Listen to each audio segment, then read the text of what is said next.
दर्यापूर राज्यमार्गावरील धामोरी बस स्टॉपवर ST bus न थांबल्याने प्रवाशांमध्ये तीव्र नाराजी निर्माण झाली आहे।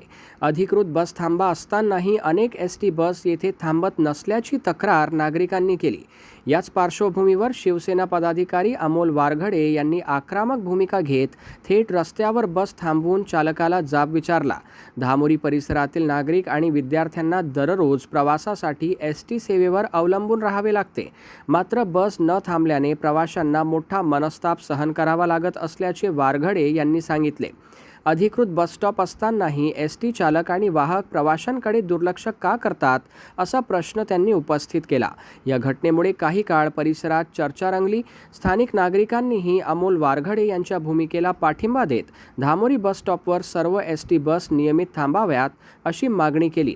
संबंधित प्रशासनाने तातडीने दखल घेऊन प्रवाशांच्या समस्येचे निराकरण करावे, अन्यथा आंदोलनाचा इशारा देण्यात आला आहे। 15 वर्ष आधी आम्ही अशाच प्रकारचं आंदोलन कॉलेजला असताना आम्ही छेडलेलं होतं। त्यावेळेस सुद्धा पण या स्टॉपवरती बसेस थांबायच्या नाही।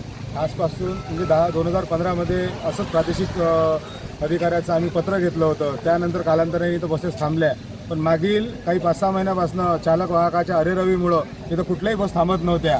दर्यापूर असो किंवा अमरावती विभागीय क्षेत्रामधल्या कुठल्याही बसेस थांबणं बंद झालेल्या होत्या।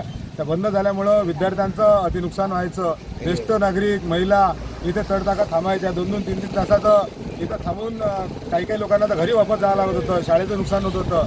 म्हणून आम्ही आज शिवसेना स्टाईलमध्ये त्यांना उत्तर दिलं। मागल्या 3-4 दिवसाआधी परिवहन मंत्र्यांचा जो दौरा झाला, त्यांचा आम्ही बाब लक्षात आणून दिलं आणि त्यांनी याची स्वतः डीसी साहेबांना सांगून हा सगळा जो प्रकार होता तो आम्ही लक्षात आणून दिल्यामुळं आज पूर्वरत या स्टॉपचा जे पत्र आहे प्रादेशिक अधिकाऱ्याचं ते आम्हाला प्राप्त झालं आणि आज बसेस कालपासून इथं अमरावती विभाग आणि अकोला विभागाच्या थांबायला सुरुवात झाली।